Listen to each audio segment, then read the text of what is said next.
I have set a challenge to myself. Let me see if I can 3D print the furniture for a doll's house and explore the possibilities there are today to see how affordable I can get it done.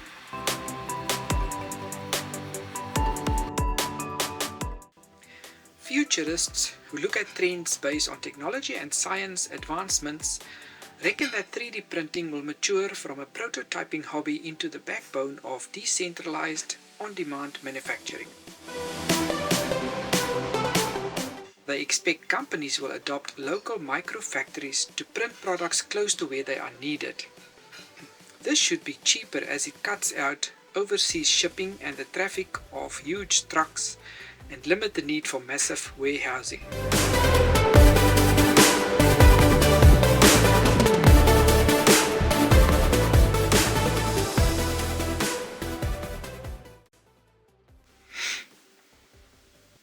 Did you know that you can download a lot of 3D printing files from the internet for free?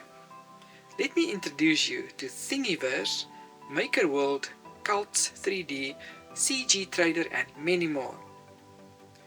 You will be amazed at the range of things you can download for free from these sites. Good advice would be to read through the terms and conditions of these sites. There are limitations on distributing or selling the items or exploiting it commercially. For our purposes, we are printing it as toys for our future grandchildren.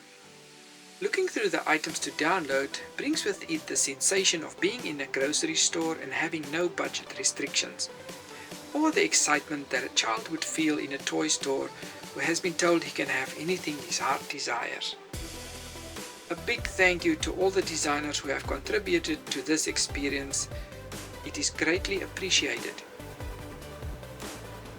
On every item, you will have a chance to leave a comment or express your appreciation in some way or form on these sites.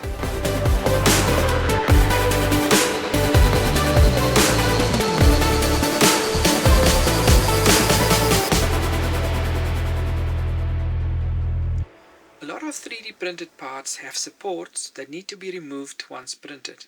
I have found long nose pliers and a craft knife are generally all I need to free them.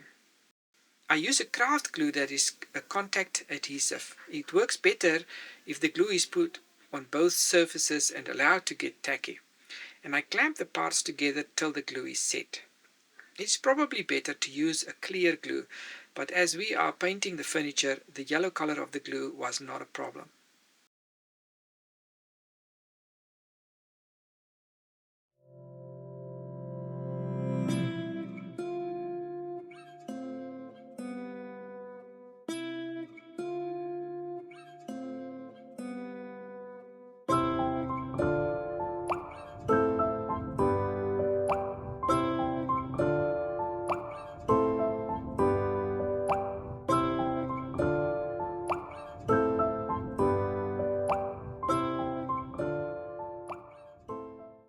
When I saw the cafe chair for downloading, I picked it immediately.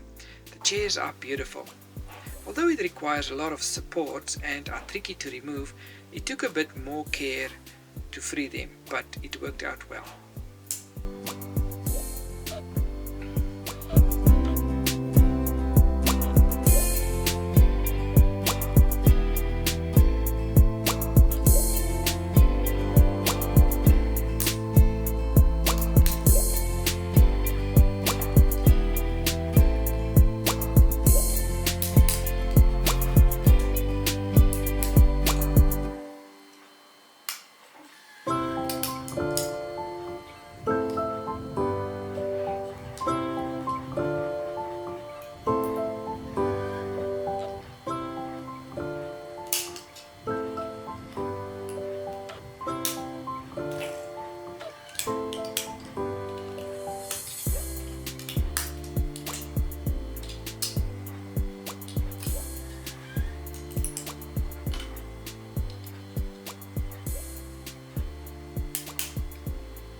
The sideboard was the hardest one to make. The drawers were too large and the doors kept on falling off.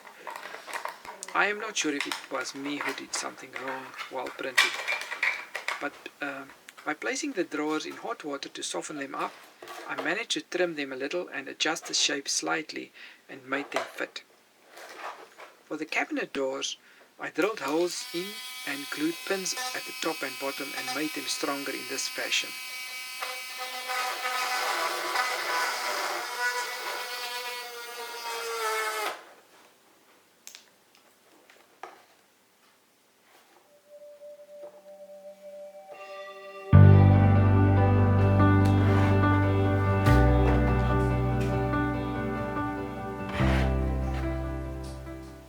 A teapot, a roasted chicken, plates and bowls and candlesticks round off the dining room furniture.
My lovely wife Hesty graciously offered to paint the furniture and turned them from blank to beautiful.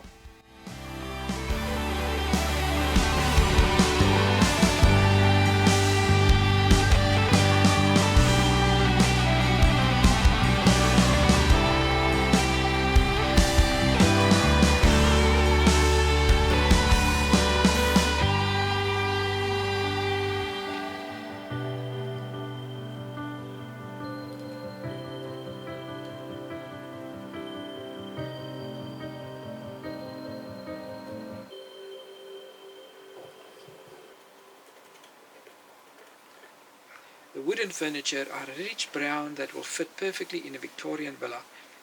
In next videos I will make the furniture for other rooms too.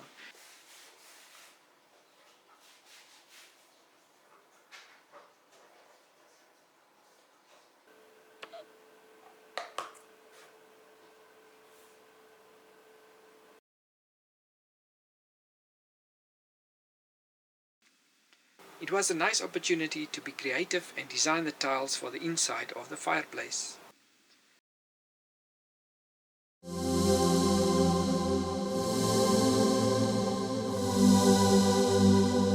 You can just download some stock images of vintage tiles to glue onto the inside of the fireplace if you want.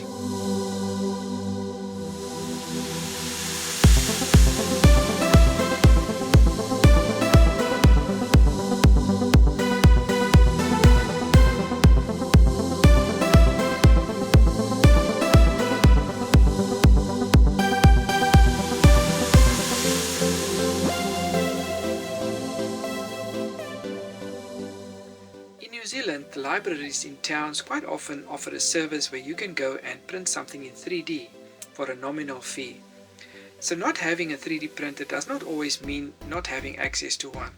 Maybe this video will encourage you to buy a 3D printer. I can say it is a whole lot of fun.